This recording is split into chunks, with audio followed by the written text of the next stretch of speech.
World war 3 ಅಕಸ್ಮಾತ್ ಇವತ್ತೋ ನಾಳೆಯೋ ಮೂರನೇ ಮಹಾಯುದ್ಧ ಶುರುವಾಗೇ ಬಿಡ್ತು ಅಂದ್ರೆ ಭಾರತದ ಗತಿ ಏನು? ತಡೆದುಕೊಳ್ಳೋಕಾಗುತ್ತಾ ನಮ್ಗೆ?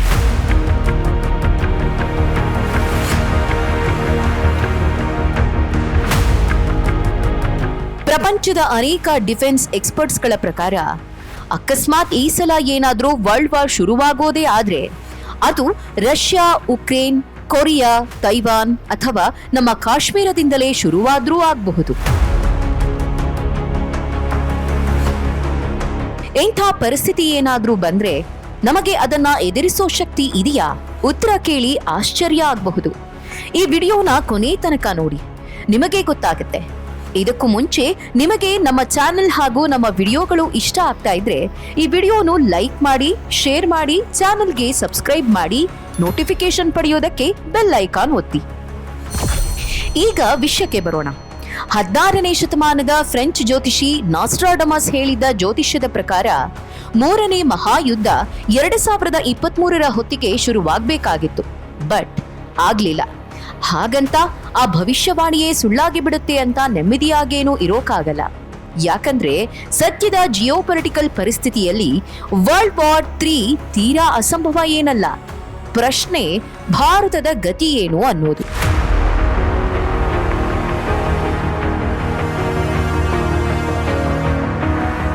ಸದ್ಯದ ಪರಿಸ್ಥಿತಿಯಲ್ಲಿ ಭಾರತ ತನ್ನ ಅತಿದೊಡ್ಡ ಶತ್ರು ಚೀನಾಕ್ಕಿಂತ ಸೇನಾಬಲದಲ್ಲಿ ಬಹಳ ಹಿಂದಿದೆ.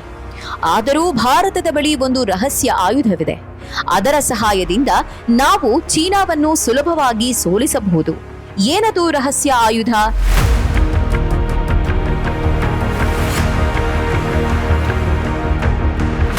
ಇಂದಿನ ಜಾಗತಿಕ ರಾಜಕಾರಣದ ಚಿತ್ರಣದಿಂದ ಸ್ಪಷ್ಟವಾಗಿ ಕಂಡುಬರುವಂತೆ ರಷ್ಯಾ ಉಕ್ರೇನ್ ಯುದ್ಧ ವರ್ಲ್ಡ್ ವಾರ್ 3ಕ್ಕೆ ಪ್ರಚೋದನೆ ನೀಡಬಹುದು. ಈ ಯುದ್ಧದಲ್ಲಿ ನ್ಯಾಟೋ ಪಡೆಗಳು ನೇರವಾಗಿ ಅಲ್ಲದಿದ್ದರೂ ಸಂಪೂರ್ಣವಾಗಿ ಭಾಗಿಯಾಗಿವೆ. ಹೆಚ್ಚುವರಿಯಾಗಿ ರಷ್ಯಾ ತನ್ನ ಖಾಸಗಿ ಸೈನ್ಯಗಳ ಮೂಲಕ ಪೋಲೆಂಡ್ ಮತ್ತು ಫಿನ್ಲ್ಯಾಂಡ್ನಂತಹ ನ್ಯಾಟೋ ಸದಸ್ಯ ದೇಶಗಳಲ್ಲಿಯೂ ಭಯವನ್ನ ಹುಟ್ಟಿಸುತ್ತಿದೆ. ಪೆಸಿಫಿಕ್ನಲ್ಲಿ ತೈವಾನ್ ಮತ್ತು ದಕ್ಷಿಣ ಕೊರಿಯಾವನ್ನು ನ್ಯಾಟೋ ಬೆಂಬಲಿಸುತ್ತಿದೆ. ಇತ್ತ ಉತ್ತರ ಕೊರಿಯಾ ಸುಮಾರು 40 ಅಣ್ವಸ್ತ್ರಗಳನ್ನು ರೆಡಿ ಮಾಡಿ ಇಟ್ಕೊಂಡಿದೆ ಮತ್ತು ಐಸಿಬಿಎಂಗಳ ಮೂಲಕ ದೂರದ ಗುರಿಯ ದಾಳಿಯ ಸಾಮರ್ಥ್ಯವನ್ನು ಅವು ಹೊಂದಿದೆ. ಜಪಾನ್ ಮತ್ತು ದಕ್ಷಿಣ ಕೊರಿಯಾದಂತಹ ಯುಎಸ್ ಮಿತ್ರ ರಾಷ್ಟ್ರಗಳು ಉತ್ತರ ಕೊರಿಯಾದ ಆಕ್ರಮಣದ ಬೆಂಕಿಯಲ್ಲಿ ಸಿಲುಕಬಹುದು.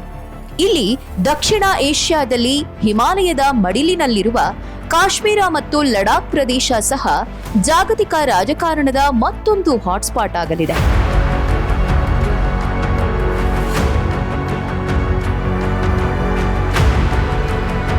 ಇಲ್ಲಿ ಭಾರತ ಪಾಕಿಸ್ತಾನ ಅಥವಾ ಭಾರತ ಚೀನಾ ಘರ್ಷಣೆಗಳು ಯಾವುದೇ ಸಮಯದಲ್ಲಿ ಪೂರ್ಣ ಪ್ರಮಾಣದ ಯುದ್ಧಕ್ಕೆ ತಿರುಗಬಹುದು. ಅದು ಯುಎಸ್ ಮತ್ತು ರಷ್ಯಾವನ್ನು ಈ ಸಂಘರ್ಷಕ್ಕೆ ಎಳೆಯಬಹುದು. ಆದ್ರಿಂದ ವರ್ಲ್ಡ್ ವಾರ್ 3ಕ್ಕೆ ಕಾಶ್ಮೀರ ವಿಚಾರವೂ ಕಾರಣವಾಗಬಹುದು. ಆದ್ರೆ ಯಾವುದೇ ದೇಶ ತನ್ನ ಯುದ್ಧದ ರಿಸಲ್ಟ್ ಅನ್ನ ಆ ದೇಶದ ಮಿತ್ರರು ಯಾರು ಮತ್ತು ಶತ್ರುಗಳು ಯಾರು ಅನ್ನುವುದರ ಮೇಲೆ ನಿಂತಿದೆ.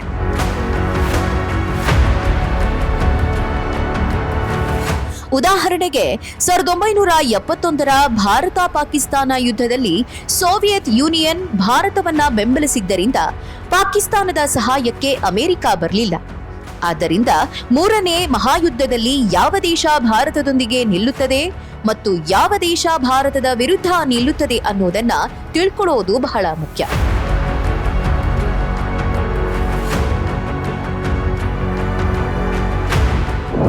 ಮಿತ್ರರು ಮತ್ತು ಶತ್ರುಗಳು. ಇಂದು ಜಪಾನ್, ಫ್ರಾನ್ಸ್ ಮತ್ತು ಇಸ್ರೇಲ್ ಭಾರತದ ಮಿತ್ರರು. ಒಮ್ಮೆ ನಮ್ಮ ನಿಜವಾದ ಬೆಂಬಲಿಗ ದೇಶವಾಗಿದ್ದ ರಷ್ಯಾ ಇಂದು ಚೀನಾದ ಮೇಲೆ ಆರ್ಥಿಕವಾಗಿ ಹೆಚ್ಚು ಅವಲಂಬಿತವಾಗಿದೆ. ರಷ್ಯಾದ ಈ ಚೀನಾ ಕಡೆಗಿನ ಒಲವು ಭಾರತಕ್ಕೆ ಚಿಂತೆಯ ವಿಷಯವೂ ಹೌದು. ಅದಕ್ಕಾಗಿಯೇ ಚೀನಾ ಮತ್ತು ಭಾರತದ ನಡುವಿನ ಘರ್ಷಣೆಯ ಸಂದರ್ಭದಲ್ಲಿ ರಷ್ಯಾ ತಟಸ್ಥತೆಯನ್ನ ಕಾಯ್ದುಕೊಳ್ಳಲು ಪ್ರಯತ್ನಿಸುತ್ತಿದೆ ಅಥವಾ ರಷ್ಯಾ ಕಮ್ಯುನಿಸ್ಟ್ ಮಿತ್ರ ಚೀನಾಕ್ಕೆ ಸಹಾಯ ಮಾಡಿದರೂ ಮಾಡಬಹುದು.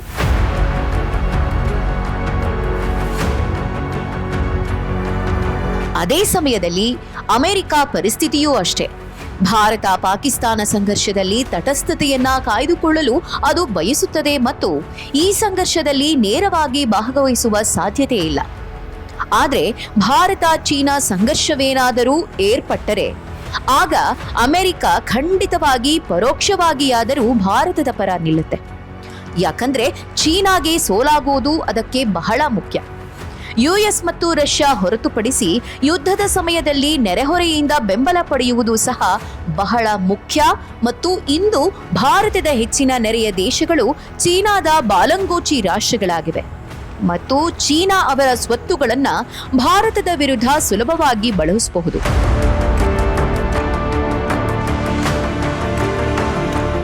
ವಿಶೇಷವಾಗಿ ಬಾಂಗ್ಲಾದೇಶದ ಚಿತ್ತಗಾಂಗ್ ಬಂದರು, ಶ್ರೀಲಂಕಾದ ಹಂಬಂಟೋಟಾ ಮತ್ತು ಪಾಕಿಸ್ತಾನದ ಗ್ವಾದರ್ ಈ 3 ಬಂದರುಗಳನ್ನ ಭಾರತಕ್ಕೆ ಡೆತ್ ಟ್ರಯಾಂಗಲ್ ಎಂದು ಕರೆಯಲಾಗಿದೆ. ಮಯನ್ಮಾರ್ ಮತ್ತು ನೇಪಾಳ ಇಂದು ಚೀನಾದೊಂದಿಗೆ ಉತ್ತಮ ಸಂಬಂಧಗಳನ್ನ ಹೊಂದಿವೆ ಮತ್ತು ಈ ಎಲ್ಲಾ ದೇಶಗಳು ಇಂದು ಚೀನಾದ ಡೆತ್ ಟ್ರ್ಯಾಪ್ನಲ್ಲಿ ಸಿಲುಕಿವೆ. ಸಂಘರ್ಷದ ಸಂದರ್ಭದಲ್ಲಿ ಭಾರತದ ವಿರುದ್ಧ ಅವುಗಳನ್ನ ಚೀನಾ ಬಳಸೋದು ಗ್ಯಾರಂಟಿ. ಆದ್ದರಿಂದ ಸ್ನೇಹಿತರೆ, ನಮ್ಮ ಈ ನೆರೆಯವರು 3ನೇ ಮಹಾಯುದ್ಧದಲ್ಲಿ ಚೀನಾವನ್ನ ಬೆಂಬಲಿಸಬಹುದು. ಹಾಗಾಗಿ ಭಾರತವು 2 ಅಲ್ಲ 3 ಮುಂಚೂಣಿ ಯುದ್ಧಕ್ಕೆ ಸಿದ್ಧತೆ ಮಾಡಿಕೊಳ್ಳಬೇಕಾಗುತ್ತೆ.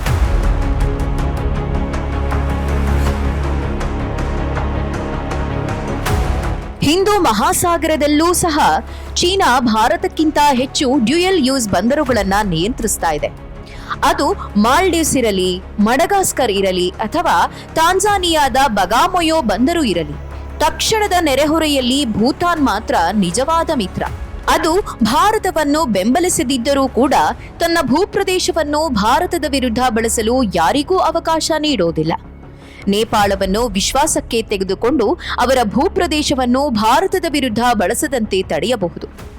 ಹಿಂದೂ ಮಹಾಸಾಗರದಲ್ಲಿ ಭಾರತ ಮಾರಿಷಸ್, ಸೀಶೆಲ್ಸ್, ಫ್ರಾನ್ಸ್ ಮತ್ತು ಯುಎಸ್ ಬೇಸ್ಗಳ ಸಹಾಯದೊಂದಿಗೆ ಚೀನಾವನ್ನು ಎದುರಿಸಲು ಭಾರತ ಪ್ರಯತ್ನಿಸಬಹುದು. ಅಣ್ವಸ್ತ್ರ ಮತ್ತು ಸೈನ್ಯ ಸಿದ್ಧತೆ.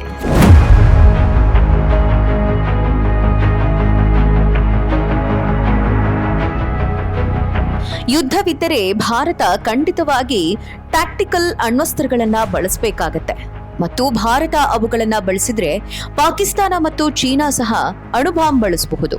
ನಮ್ಮ ಅಣು ನೀತಿ ಮೊದಲ ಬಳಕೆಯನ್ನ ನಿಷೇಧಿಸುತ್ತದೆ ಮತ್ತು ಅಣ್ವಸ್ತ್ರ ಇಲ್ಲದ ದೇಶದ ಮೇಲೆ ಅದರ ಬಳಕೆಯನ್ನು ನಿಷೇಧಿಸಿದೆ.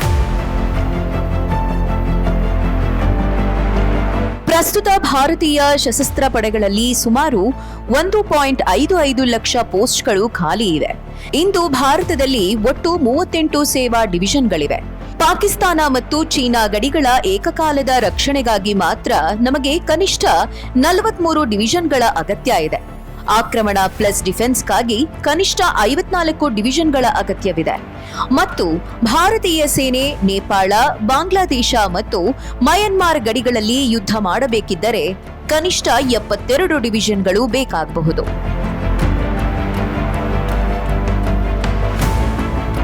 ವಾಯುಪಡೆಯಲ್ಲೂ ಇಂದು ಅದೇ ಸಮಸ್ಯೆ ಇದೆ. ಪ್ರಸ್ತುತ ನಾವು 30 ಫೈಟರ್ ಸ್ಕ್ವಾಡ್ರನ್ಗಳನ್ನ ಹೊಂದಿದ್ದೇವೆ. ಆದರೆ 2 ಮುಂಭಾಗಗಳಲ್ಲಿ ಯುದ್ಧ ಮಾಡಲು ನಮಗೆ ಕನಿಷ್ಠ 60 ಸ್ಕ್ವಾಡ್ರನ್ಗಳ ಅಗತ್ಯವಿದೆ. ಹೆಚ್ಚುವರಿಯಾಗಿ ಇಂದು ನಾವು ಡ್ರೋನ್ ಯುದ್ಧದಲ್ಲಿ ಪಾಕಿಸ್ತಾನದ ಹಿಂದೆ ಇದ್ದೇವೆ. ಚೀನಾ ಇಂದು 5ನೇ ತಲೆಮಾರಿನ 2 ಜೆಟ್ಗಳನ್ನ ನಿರ್ವಹಿಸುತ್ತೆ. ಆದರೆ ಭಾರತದ 5ನೇ ತಲೆಮಾರಿನ ಅಡ್ವಾನ್ಸ್ಡ್ ಮೀಡಿಯಂ ಕಾಂಬ್ಯಾಟ್ ಏರ್ಕ್ರಾಫ್ಟ್ ಅಂದ್ರೆ AMCA ಇನ್ನೂ ಇಂಡಕ್ಷನ್ಗೆ ಸುಮಾರು 15 ವರ್ಷಗಳು ಬೇಕಾಗಬಹುದು.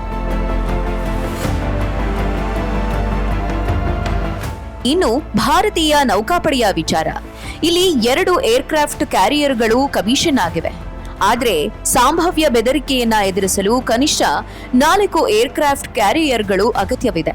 ಅದರಲ್ಲಿ 1 ಕ್ಯಾರಿಯರ್ ಅನ್ನ ಪಶ್ಚಿಮ ಕರಾವಳಿಯಲ್ಲಿ, 1 ಪೂರ್ವ ಕರಾವಳಿಯಲ್ಲಿ ಮತ್ತು 1 ದ್ವೀಪಗಳು ಮತ್ತು ಹಿಂದೂ ಮಹಾಸಾಗರದಲ್ಲಿ ನಿಯೋಜಿಸಬಹುದು. ಈ ಏರ್ಕ್ರಾಫ್ಟ್ ಕ್ಯಾರಿಯರ್ಗಳಿಂದ ಕಾರ್ಯನಿರ್ವಹಿಸಲು ಮರೀನ್ ಜೆಟ್ಗಳ ಕೊರತೆ ತೀವ್ರವಾಗಿದೆ. ನಾವು ಫ್ರಾನ್ಸ್ನಿಂದ ಆಮದು ಮಾಡಿಕೊಳ್ಳುತ್ತಿರುವ ರಫೇಲ್ ಮರೀನ್ಗಳು ನಮ್ಮ ಬಳಿ ಸಾಕಷ್ಟು ಸಂಖ್ಯೆಯಲ್ಲಿ ಇಲ್ಲ. ಆದರೆ ಇದರ ಅರ್ಥ ನಾವು ಯುದ್ಧವನ್ನ ಖಂಡಿತವಾಗಿ ಸೋಲುತ್ತೇವೆ ಎಂದಲ್ಲ. ನಾವು ಮೊದಲೆಲ್ಲ ಹೇಳಿದ್ದೇವೆ ನಮ್ಮ ಬಳಿ ಒಂದು ರಹಸ್ಯ ಆಯುಧವಿದೆ ಅಂತ. ಆ ಆಯುಧದಿಂದ ಭಾರತ ಗೆಲ್ಲೋದಂತೂ ನಿಜ.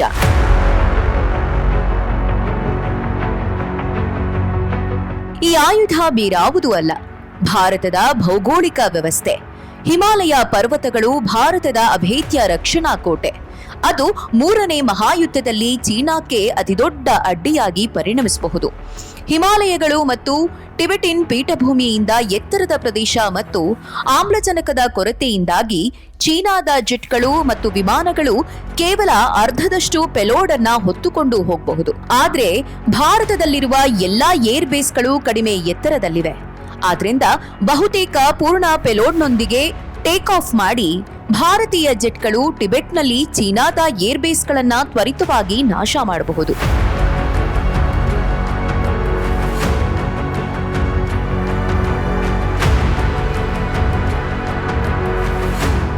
ಇಲ್ಲಿ ಭಾರತಕ್ಕೆ ಇನ್ನೊಂದು ಪ್ಲಸ್ ಪಾಯಿಂಟ್ ಅಂದ್ರೆ ಸೈನಿಕರ ಚೈತನ್ಯ. ಚೀನಾದ ಸೈನ್ಯದ ಅತಿದೊಡ್ಡ ಕೊರತೆಗಳಲ್ಲಿ ಒಂದು ಸೈನಿಕರು ಸ್ವಯಂ ಪ್ರೇರಿತವಾಗಿ ಸೇನೆಗೆ ಸೇರದಿರುವುದು. ಚೀನಾಕ್ಕೆ ಕಡ್ಡಾಯ ಸೈನ್ಯ ಸೇವೆಯ ನಿಯಮಗಳಿವೆ ಮತ್ತು ಭಾರತೀಯ ಸೇನೆಯು ಸ್ವಯಂ ಪ್ರೇರಿತವಾಗಿದೆ. ನಾವು ಈ ವ್ಯತ್ಯಾಸವನ್ನ ಕಳೆದ ಭಾರತ ಚೀನಾ ಘರ್ಷಣೆಗಳಲ್ಲಿ ಈಗಾಗಲೇ ನೋಡಿದ್ದೇವೆ. ಅಷ್ಟೇ ಅಲ್ಲ, ಇಲ್ಲಿ ಚೀನಾ ಸಹ ಭಾರತದ ವಿರುದ್ಧ ಮಾತ್ರವಲ್ಲದೆ ತೈವಾನ್, ಜಪಾನ್, ಕೊರಿಯಾ ಮತ್ತು ಅಮೆರಿಕಾದೊಂದಿಗೆ 2 ಮುಂಚೂಣಿ ಯುದ್ಧಗಳನ್ನ ಮಾಡಬೇಕಾಗಬಹುದು.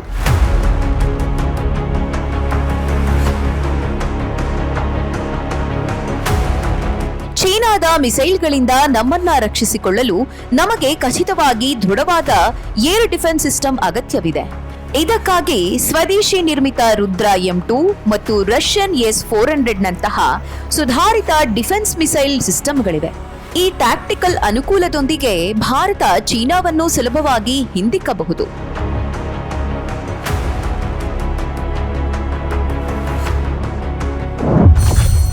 ಪಾಕಿಸ್ತಾನ ಮತ್ತು ಡಿಪ್ಲೊಮಸಿ.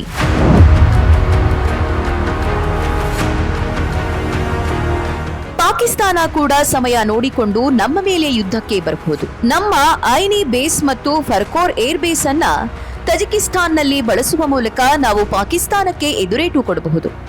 ಬಲೂಚಿಸ್ತಾನದಲ್ಲಿ ಡೀಪ್ ಅಸೆಟ್ಗಳನ್ನ ಸಕ್ರಿಯಗೊಳಿಸುವ ಮೂಲಕ ಪಾಕಿಸ್ತಾನದಲ್ಲಿ ಆಂತರಿಕ ಅಸ್ತವ್ಯಸ್ತತೆಯನ್ನ ಸೃಷ್ಟಿಸಬಹುದು. ಆದ್ರೆ ಇಲ್ಲಿ ಬರುವ ಸಮಸ್ಯೆ ಪಾಕಿಸ್ತಾನದ ಅಣ್ವಸ್ತ್ರಗಳದ್ದು. ಅದನ್ನು ಕೇವಲ ಗುಪ್ತಚರ ಮತ್ತು ರಾಜತಾಂತ್ರಿಕತೆಯನ್ನು ಬಳಸಿ ನಿಷ್ಕ್ರಿಯಗೊಳಿಸಬಹುದು.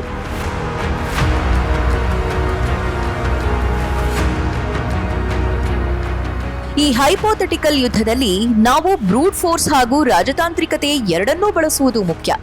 ಈ ರಾಜತಾಂತ್ರಿಕ ಕುಸುರಿ ಕೆಲಸದಿಂದಾಗಿ ಇಂದು ಭಾರತ ದಕ್ಷಿಣ ಏಷ್ಯಾದಲ್ಲೇ ಅಮೆರಿಕಾದೊಂದಿಗೆ ಎಲ್ಲ 6 ಫೌಂಡೇಶನಲ್ ಒಪ್ಪಂದಗಳನ್ನ ಸಹಿ ಮಾಡಿರುವ ಏಕೈಕ ದೇಶವಾಗಿದೆ. ಅದರ ಕಾರಣದಿಂದಾಗಿ ಮಾಹಿತಿ ಹಂಚಿಕೆ, ಲಾಜಿಸ್ಟಿಕ್ಸ್, ಇಂಟರ್ಆಪರೇಟಿಬಿಲಿಟಿ ಇತ್ಯಾದಿಗಳಲ್ಲಿ ಯುಎಸ್ ಸಹಾಯದೊಂದಿಗೆ ಇಂದು ನಾವು ಚೀನಾ ಮತ್ತು ಪಾಕಿಸ್ತಾನವನ್ನ ಎದುರಿಸಲು ಅನುಕೂಲಕರ ಸ್ಥಾನದಲ್ಲಿದ್ದೇವೆ.